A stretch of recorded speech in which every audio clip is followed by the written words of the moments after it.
Welcome to Mini Moderns. My name's Simone and thank you for joining me on my tiny corner on the miniature interweb where we're here to think big, build small.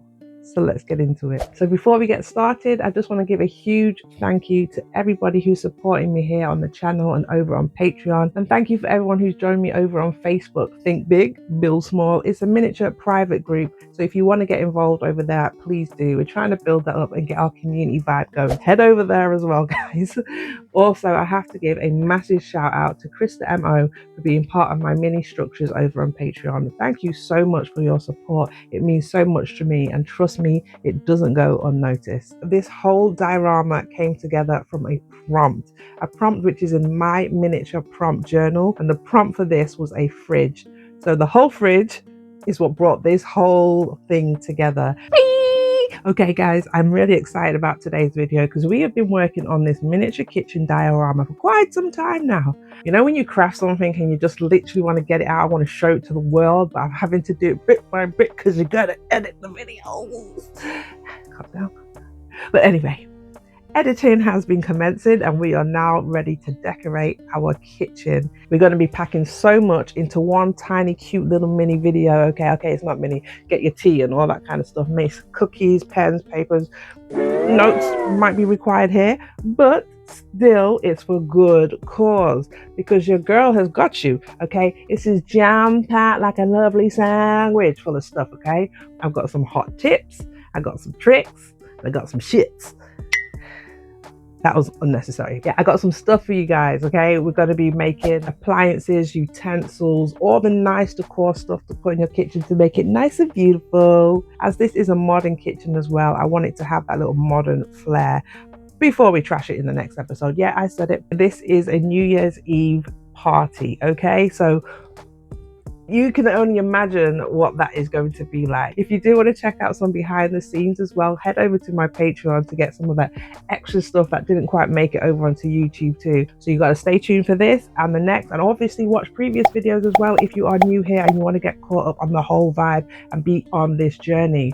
The links to everything that I'll be using is in the description, and don't forget to check out my Etsy store if you want any printables, my Patreon and my Facebook group. I hope you guys get some value from this video. If you do, make sure to comment down below, subscribe, share and hit that notification bell. Tell YouTube that we're here and we want to help your girl. Okay, all right, so let's get on with it. So before we can accessorize this room, I want to do the finishing touches with the ceiling and the exterior. So we've got our room box complete. So the ceiling I made in a previous video. So now I'm going to put glue all around the top. You can see at the top left in our kitchen cabinet or cupboard, that is where we're going to be holding the battery for our lights. So I'm going to glue this ceiling down and I'm going to show you how we make the roof and be able to access the light. So we can now add our ceiling, making sure that the gap of the ceiling is over our battery. And now we're going to just install the lights into the holes that we previously made. And now to make the trimming for the roof, I'm going to use some foam board. I'm going to cut it up into some slightly angled triangles.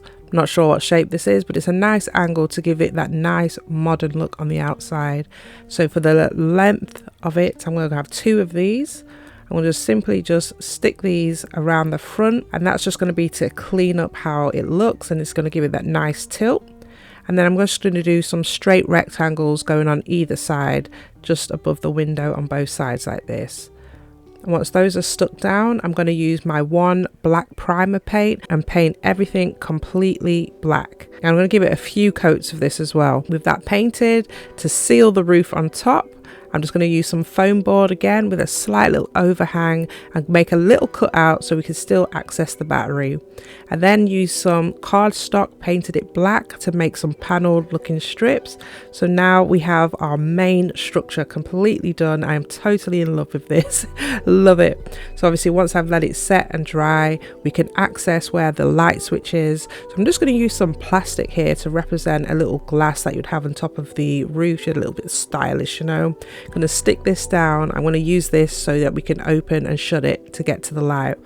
Using my multi-purpose glue, I stick that down, make sure it's nice and secure at the top, and then I'm going to just add some little details and trims just to give it that like window kind of look. So it looks a little something like this, and then we could just open this and access the battery for the lights. And then we can see into the kitchen. If I press the switch, hey presto, lights. Now it's time to accessorize this room, which I'm so excited about. I kind of drew a sketch of the kind of things that I wanted on the back wall on the shelves. So I'm going to start off with that. Firstly, I wanted to make a modern type of donut kitchen vase. So I drew up the size that I wanted it to be, and this is for 1/12 scale. I drew it up and then tried to recreate it using Canva. And then I just cut out my shapes. I'm going to use air dry clay to make this, but it can be made using polymer clay. But I really love using air dry clay.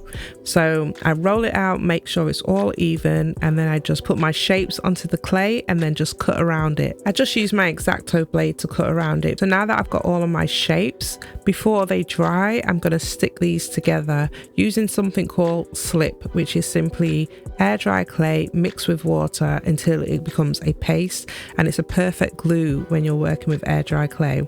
So first I smooth out the edges, and I also use the template that I've made just to make sure everything is still the same size and just really nice and smooth. But we will be sanding and smoothing this later on. Once I'm happy with the base, I can now stick my sides on. So I'm going to put slip all the way around the edges, doing one side at a time, because we've cut up some little strips and we're going to stick those strips on. So just following the shape of the vase, just stick it down. Don't worry about any mess at this stage. It does get a little bit messy, but we do clean it up as we go along.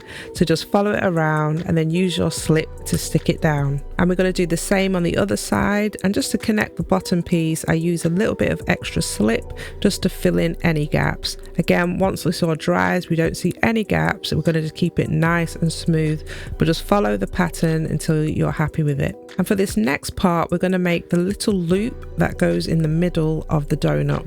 So using your template, you can just take the strip that you have and then fold it into a circle and then cut off any excess that you don't need. And then we're going to make the actual circle to go into the middle of the donut. So this is the part of the vase that closes the two pieces so there's no gap when we put them together, and also allows this to be usable so you can actually put plants in it. Then we use our slip to stick this on top of our donut, just like this, and just make sure it's as round as you can possibly get it, and just stick that down. Once you're happy with that, we are now going to stick the top layer on it, and it's literally using the slip again. We're going to stick that on top like that. Now we're going to leave this to dry completely. I like to put a bamboo skewer in the top so it forms the circle, and then we're going to leave this to dry completely before we paint it. So now it's completely dry, it's time to sand this and prep it. Now if you want, at this stage, once you've sanded it, you could paint it in a white acrylic paint and then use some resin, and that will give it a waterproof base so that if you did want to like leave this outside with your real plants, you could actually do that. And that's just how you make the air dry clay waterproof. So I'm going to go ahead and use my little tools and sand this down. Look at that, smooth as a baby's bum. Love it. Now we can go on to the painting stage using whatever method you like. I love using chalk pastels to paint with my clay. I've just found that it works really well. So this vase, I kind of wanted it to be a peachy, beigey, creamy type color, so I mixed a few different chalks together till I got the color I wanted. First I started with a really light cream undertone with touches of yellow in it. So here I'm just shaving off the pieces that I need, and then I'm going to use this as my first coat. I just paint this on everywhere, and as you can see, it's very beige at the moment. So this is my first layer. I'm going to let this dry once I've painted it, and then I'm going to go over with another layer in a slightly more peachy orangey color. So you see how it's dried really light. These kind of peachy tones now is going to make it pop again. I feel like it gives it like a modern rustic type look. So there we go. We're going to add another layer onto this. I'm just going to keep adding layers until I'm really happy with the colour and it matches my original design that I printed out. My vase templates will be available on my Patreon as well. I'm going to have one or two options there to play around with, the same ones that I actually use for this diorama. So that is there. If you become a Patreon, you can actually get that for absolutely free. But look, the colour. It's really close. It's quite light on my template, but I actually like this. A free printable for my orchid is available on my Patreon as well. So you just simply cut out the design, and then we're going to stick this together. If you've got a Cricut maker or a Cricut machine or any cutting machine, you can use the printables and cut those out. I manually cut these out, and then I use a sponge to stick these together because I found that the sponge just helps me get the shape that I want. So first I'm just going to glue all the petals down. Here's the first set, and then I go ahead and stick the rest on. I just take my time and layer the petals on because I think it gives it a more realistic look, and then when we go to curve it and fold it at the end, it just makes it that little bit easier. I'm just using regular wood glue to stick this together, but you can use PVA or whatever glue that you want, but I want mine to last, you know. So here is the base of our orchid, and it's looking pretty good. I am no professional. This is my first time doing this as well, so bear with me. And then I use my dotting tool just to kind of embed it in the sponge and fold it a little bit, really taking my time not to break it. So you wait for it to dry and then just poke it down so it gives the flower a nice little curve. Now it's time to add the little beautiful part in the middle.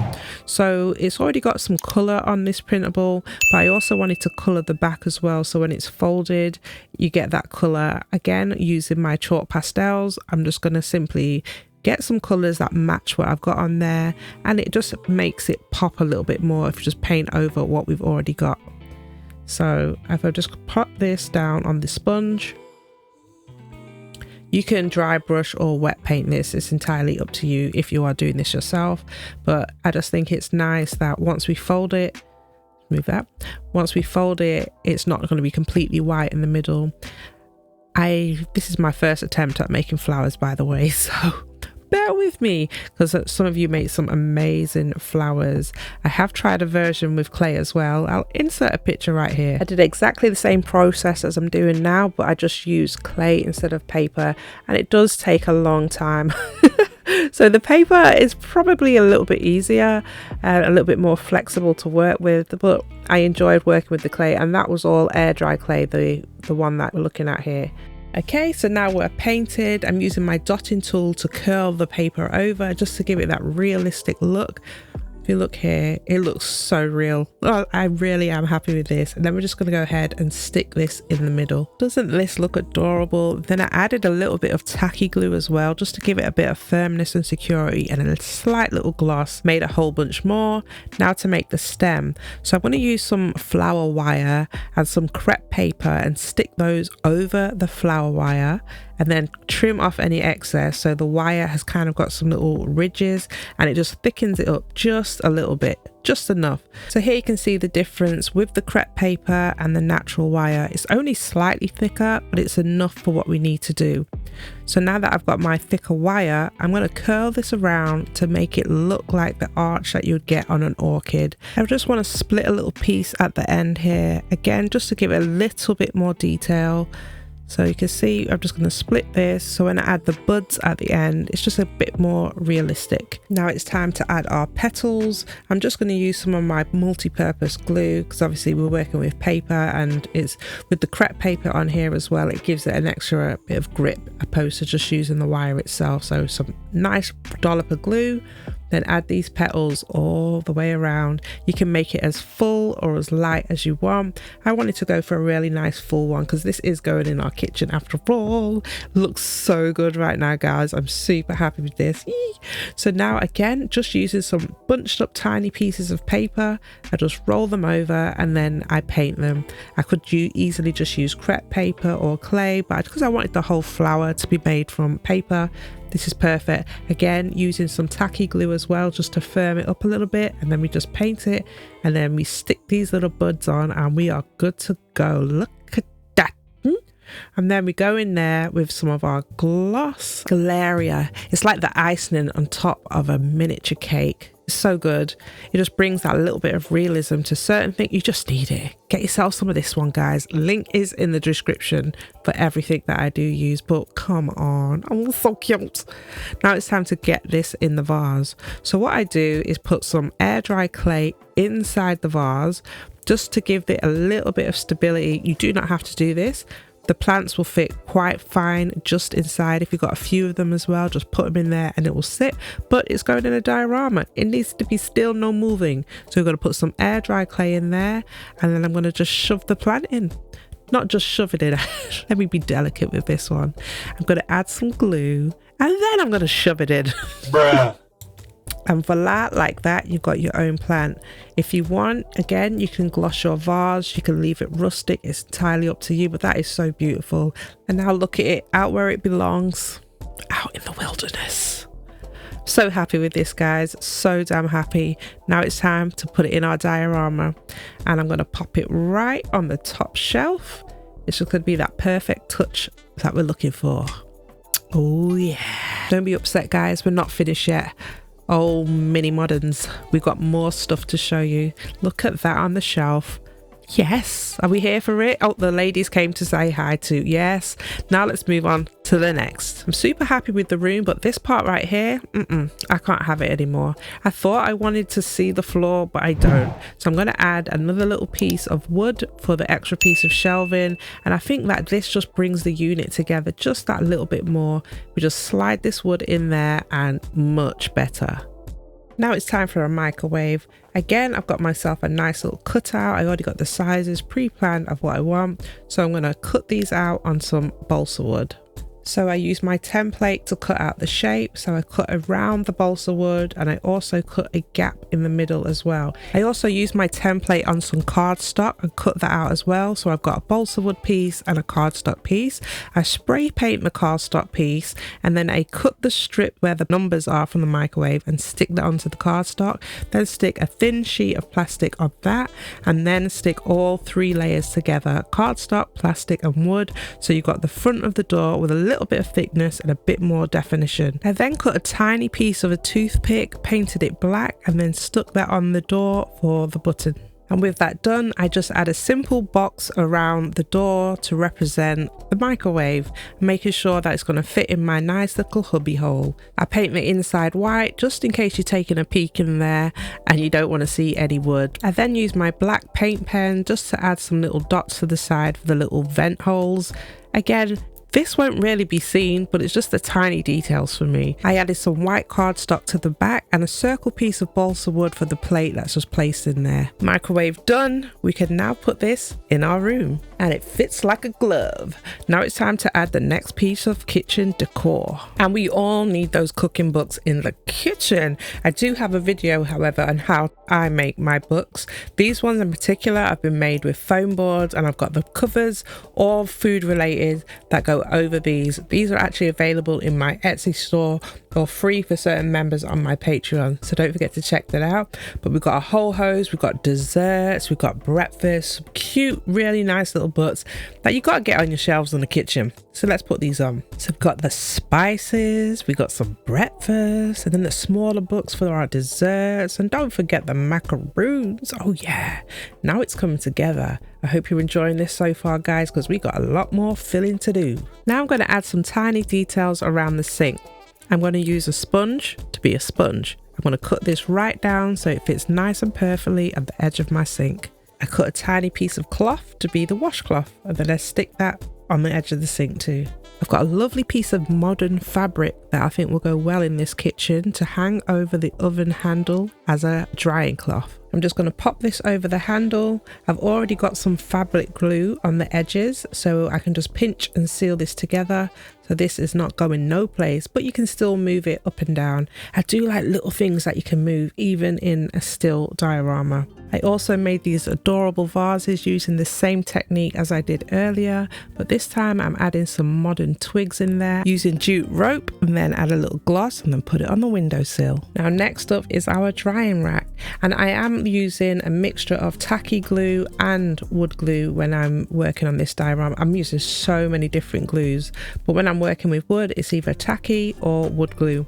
So I'm going to be using some coffee stirrers to make this. So first things first is to make ourselves a little square. So all I do is add a little bit of glue to each end of the sticks, and then using my heat mat as a guide to make sure it's straight, I just make my box. So it looks like this, a nice little frame. I then add these strips that I've got glue on it to the bottom of the frame, just like this. So it sticks on just like this. So this is going to be the bottom of our drying rack.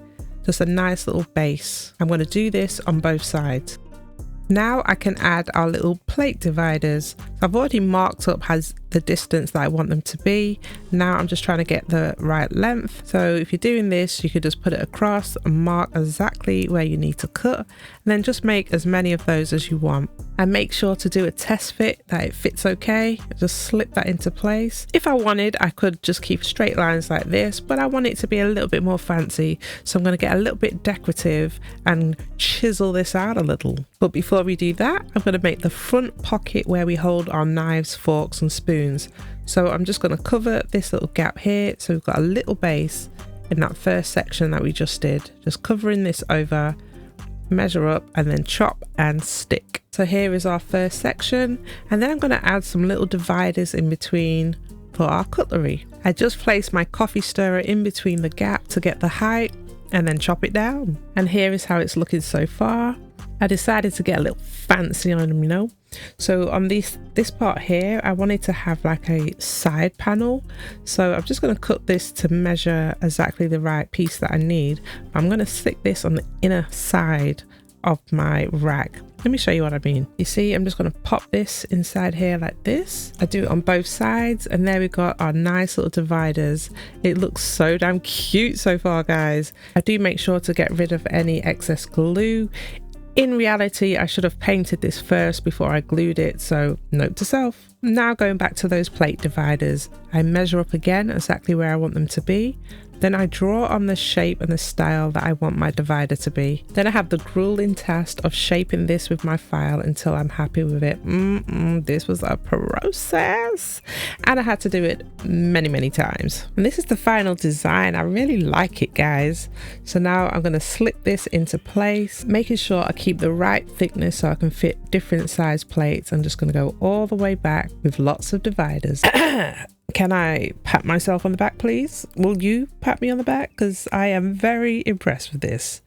Now it's time to paint. I'm using my fave, the One Black Primer. It is so good. This all-in-one, it is literally my favorite paint at the moment. I've not tried the other colors, but this one, yes, please. So let's go ahead and paint this bad boy. And bam! Can we say drying rack? Drying rack! Now we can place this on our draining board. I've also got these cute little plates that I made from paper, along with some cups and all of that great stuff. I have a printable for a drinking set, which is available in my Etsy store and my Patreon. This room is slowly coming together, guys. I am so happy with it so far. I hope you guys are too. So as mentioned before, this is a New Year's Eve party scene, and it's a bunch of teenagers up in this party. And what do teenagers need? Brownies! And not the nice give to your grandma kind of brownies. I mean, unless your grandma likes the kind of brownies that these teenagers like, inverted commas. So I went ahead and made a baking tray to put the brownies in.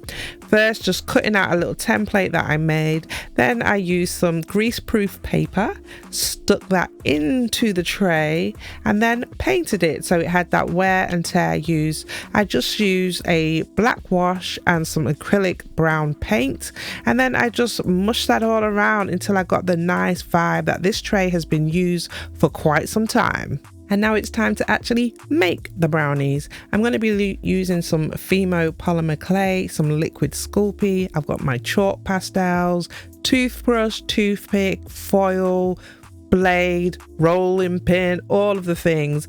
So I go ahead and make a few different blends of brown, and I mix and match to see what will work well. Then I make my own little, I call this leveler, to see how thick I want my base of my brownie to be. So I'm going to use coffee stirrers and then just stick them down on a tile, and then just going to roll this out. So this is going to be the first layer of the brownie, making sure that it's the color that I want. I then use my tray as a template to cut around so the brownies can fit nice and snug inside the tray. And for the top layer of the brownie, I use a lighter color brown, roll that out and make sure that I'm really happy with the color first, kind of the textures and the looks that I want. Then I just put that on top of the bottom layer and then trim off any excess that we don't need so that we've got the actual form of the brownie. Time to texture the brownie. So I'm just going to use my foil and just do some nice little imprints on the top layer of the brownie just to represent that baked look. You know, sometimes the brownies have that kind of cracked look on top. So we're going to go ahead and do that all the way around. And then I'm going to use my toothbrush to give it some more further details, just prodding all the way around and making sure that it's got that realistic texture on the top. I also do this on the sides as well because we can't forget the sides. You see that? Boom. Dip it and dip it and dip it and dip it and dip it and dip it and go. Bruh. I use my cutter to make some imprints where this will be sliced, and I do this all around. That is looking so damn cute. It actually is making me hungry. Do you guys ever craft and create food and then be like, where can I get some of that? Because I could do with a brownie right now. I'm gonna have something else, guys. Quick interlude. Made myself some chicken noodles. Yeah, baby. Gotcha. Right, let's focus on these brownies. We are full, we are not tempted. I hope you guys got yourself something in the interlude. It was for us all. Obviously, I'm gonna have to cut out a slice of this brownie because your girl's gotta taste it. Yummy. But yes, so we can get the inside textures as well. I cut off a few slices because obviously they ate the brownies, guys. They ate the brownies. Goodness knows what they got up to afterwards. But I also use a toothpick as well just to get those extra bubbles. I felt that those were a little thick, so I went back in with my toothbrush just to make those bubbles a little bit smaller. So now I'm going to use my Sculpey to add some of the frosting and seasoning on top, and then we can put this bad boy in the oven. So I'm going to lightly dust this to represent where it was maybe cooked a little bit more than necessary and just give it some more life. Then I hit it up with some of that chalk pastel for the frosting on top, and looking very good. This can now go in the oven, and then when it's done we can put it in the tray. Brownies, anyone? Brownies, anyone? Ah, look, so good, right? Now we can put this in our oven. It is when it comes together, it comes together. Yes. And we can open and close this. Nice little Easter egg in this diorama. So now I'm going to just add some little extra details. So we've got some kitchen rolls with the holder. There is a short video of this if you want to check that out. And I will be putting some of the content on my Patreon that didn't quite make the cut for the video. So we're going to just add the little finer details here. We've got a nice little plug in the socket. This one is going to connect up to the microwave because realism. And so you see how it looks now. It's so detailed. These ones, you can find a short clip of them. Also going to be in the behind the scenes on my Patreon is how I made this kettle from scratch, and it's got the little wire as well, guys. Look at that. Look at it. It's the tiny details for me, guys. I know I'm not the only one that gets obsessed with the minis that I create. You guys do too. Let me know in the comments so I know I'm not alone. So now I'm making some more little jars. You need the sugar, tea, coffee, salt, pepper, that kind of things. So I'm going to use a wooden dowel cut to the shape that I want or the size that I want. And then I use the miter shears to make an imprint of where I want the lid to be. I just do that all the way around until I'm happy with the lid size. Then I go in with a file and then just really smooth that out so I get the actual look that I want. So here we have it. Yay, they look so cute. So damn cute. So now I'm going to paint all of these. I just go ahead and use some grey primer paint because my base colour, and I think it looks really nice in this kitchen. So I'm going to go ahead and leave those to dry. Then I found these cute little beads, only £1.60. Get a bunch of them. Nice little wooden crafting beads. I'm like, yeah, that is salt and pepper right there. I'm going to just use my paint pen just to simply put the letters on it. I'm going to have a P and a S and we're done. Salt and pepper much, anyone? So those ones were probably the easiest thing I did in the whole of this project. Everything else has been super hard. This one was like, yeah, it's coming to me. I like it. I love it. I do the same with my other jars for my tea, coffee and sugar, just using my paint pen just to imprint on those. And for the finishing touches, I use my paint pen again to paint the lid. You could just use regular paint if you want, but these paint pens are really cool. And then when I'm done, I hit him up with my gloss varnish. Look at that, guys. Can you see the difference? Gloss and not glossed. It's so cute. Now I could go ahead and put these on the shelves. With every piece that I add to this diorama, I just see it coming to life, and I'm not gonna lie, it hurts my feelings what happens later on, because this is so pretty right now. I want my kitchen to look like this. And if you do want to check out some of the behind the scenes, please go ahead and check them out on my Patreon to get some of the backstory too. Now I'm going to make some straws in a holder. The holder is just a bead that I found and I shaved it down, and the straws are going to be some paper clips that I trimmed to size. If you want, you can bend them and give them that little look, but I just wanted the straight beads. I'm going to paint these black because I feel like it will give it that modern vibe that I'm looking for. So I'm going to put a whole bunch of straws in my holder, glue it down to some cardstock paper and spray paint it black. Looking good. Yes. Now I can go ahead and put this in the room. I'm going to start by adding the full holder. I'm thinking next to the paper towels. That looks good over there. And then I'm going to throw in an extra one on the kitchen side where it just fell out. And that is another kitchen accessory. Dunzo. And now for the other shelves, I decorate them in these food jars. I do have a video on how I made these jars completely from scratch and how I filled them using resin and silicone molds, so definitely check out that video if you want to make jars from scratch by yourself. I do have another video on my Patreon as well with a little more in-depth look on how to make the extra molds. So now I'm going to go ahead and fill this bottom shelf. Boom. Beautiful jars. And we've got to have the seasonings too. This was also in the same video on how I make my jars. So once we've got the seasonings, we add these to the shelves as well. They're so tiny. And I'm using tacky glue to stick these down. So you use whatever you like, but I'm finding tacky glue is perfect. Bottom shelf done. Now time for the top. So for the top shelf, I wanted to add a picture frame and a cookie jar. So for the picture frame, I designed my own photos. I took some pictures and then made a little frame around them. I did 3 different sizes to experiment with. I will make these available soon on my Etsy and my Patreon, but for now they're a work in progress. But what I've done is just simply taken a picture, laid out the frame around it so you can just see like this. And then I'm going to use this to make my picture frames. So first I just simply cut out my frame, and then I'm going to stick it onto some grey craft board. So you want to make sure that you line the grey craft board up. You can kind of see through, and if you want you can score your paper as well to make it easy to fold, but you want to line your grey craft board up with the centerpiece so that when you fold over the edges there is enough. So if you look here, I go very careful to make sure that I'm lined up and there is enough space around the rim to fold this over and stick it down. Again, I'm using my tacky glue to stick this down as well, just being very careful just to make sure that I've got enough space to have the folds over the edges. Then I just cut some grey craft board to shape as the stand that we're going to stick behind the picture so it can stand up. And some other little useful tips as well, if you want to give it that glossy glass look, use some tacky glue to paint over your entire picture and then go over it with some UV resin to get that nice glassy effect. I learned that after the fact, but it's a really good technique. Now I can add the picture frames to the top shelf along with the cookie jar.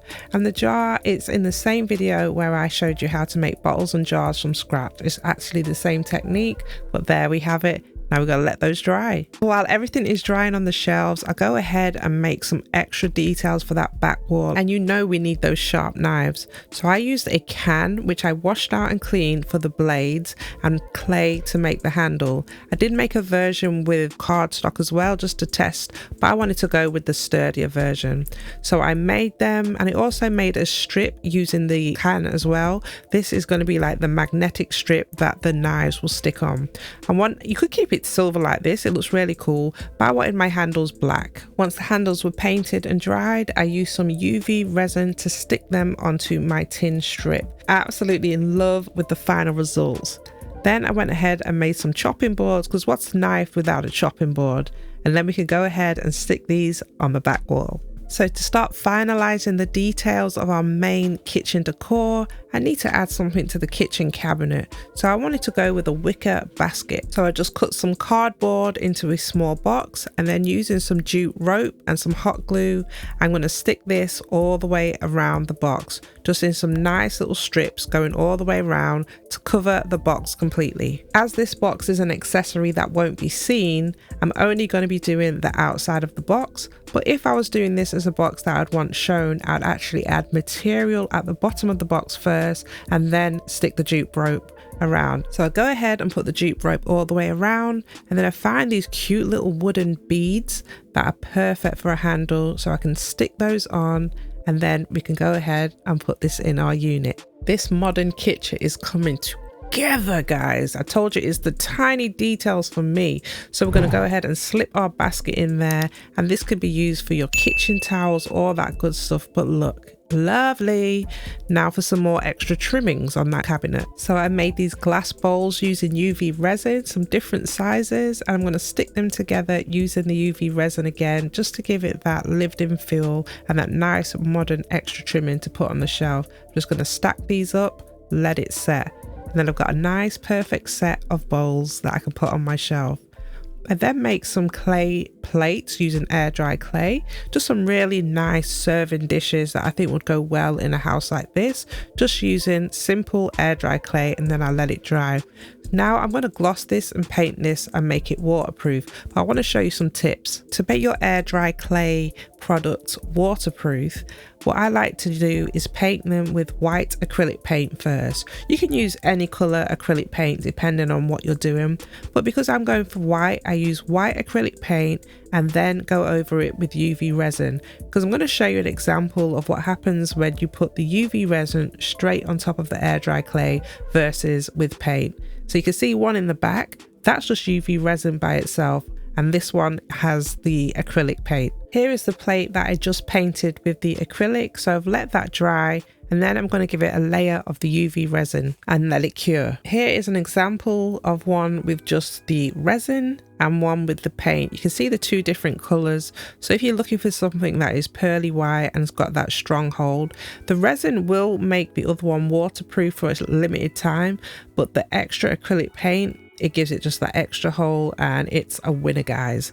You got to just make sure that you coat it all in resin. That is if you want to make something waterproof as well. So just another little handy tip thrown in there by yours truly. So I stack these plates, make myself a nice little soup dish, and then we're ready to add some more tiny trinklets to the shelf. Then we're done. I made this cute little plant pot using air dry clay and homemade flocking, and now we can put everything on the shelf, and by George, she's got it. Come on, guys, round of applause. And round of applause to yourself if you've made it this far. If you have, shout I made it in the comments with some emojis so your girl knows you were here. Gosh, if you read this out, you are a real one, and I hope you're getting some juicy content from this. So now I'm going to make a soup bowl using air dry clay, and I found a lid for the shape, and a lot of the shapes that I do create, I just find objects around the house and mold it around and work with it that way. So once the air dry clay is dry, I go ahead and sand that down and smooth it until I'm happy with the texture. Then I made some little handles that I'm going to stick on there. I'm going to use something called slip to stick that down, and basically it's just air dry clay and water mixed together to form a paste or a glue to stick air dry clay together. Once I'm happy with the handle positioning, I let that dry, and then I'm going to give this a nice coat of silver spray paint. Obviously you can paint the pot whatever color you like, but me personally, a nice good old Dutch pot when I'm making some vegetable soup, chicken soup, whatever we're doing. I also go over it with my paint pen just to add some more finer details. I hit it up with some acrylic paint as well, just to give it that used look. This pot has been used. It's one that's been brought around the family, you know, for decades. So put in some black at the bottom to show the wear and tear. And it is a house party, guys. This pot will be on the stove. Children were here, leaving things unattended, so you can only imagine the state. So now I'm just going to add those extra trimmings to make this pot look good and used, using some brown, some black, some smudging it in, and then we're ready to add some soup. What are we giving this pot out of 10, guys? Is that a 10? Yes. Now let's fill it. Fill it by George. So if you remember in my previous videos, I showed you how to make vegetables. I chopped up a whole bunch of them. Now they're going into the soup. I'm going to be using some resin, some chalk pastels, and the vegetables that are already chopped. But to get started with this soup, I'm going to be using some acrylic brown paint just to give it a nice light tinge of that soup colour. Then I shave a few different colours of my chalk pastel to represent some of the herbs and seasonings that's going to go in the soup, and then add that to the resin mix. I use my silicone brush when I'm working with the resin because it's easy to clean afterwards, and just add tiny little bits of the seasonings in the soup. When I'm happy with the colour, I add that to the bottom of my soup dish.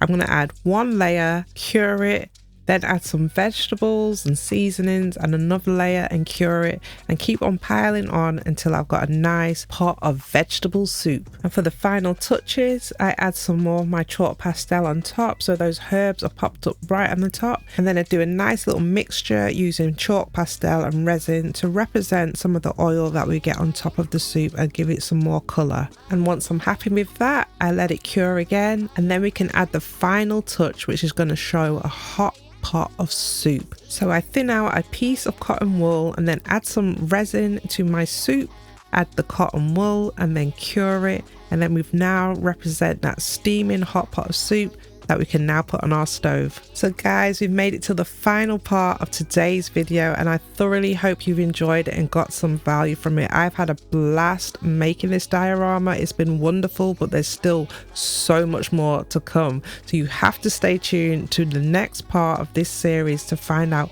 what went down in this kitchen. This is such a beautiful kitchen. It's modern, it's chic, it's nice. At this stage, it looks wonderful. The next and final episode is going to explode, guys. It's going to show you what happened that New Year's Eve night. I hope you're here for it. If you are, remember to shout "I am ready" in the comments. Join me over on Patreon for exclusive behind the scene contents. For my tier ones, you get a shout out in every video. Guys, hop in. Also join my Facebook, Think Big, Build Small. It's a private group that we're trying to grow, and I hope to have you along with me. I've enjoyed this ride. I hope you have too. So don't forget to like, share and subscribe. Also check out my Etsy store for any printables that you may need for yourself. And I hope you have a great day, and I'll see you soon. Bye bye. Like, share, subscribe.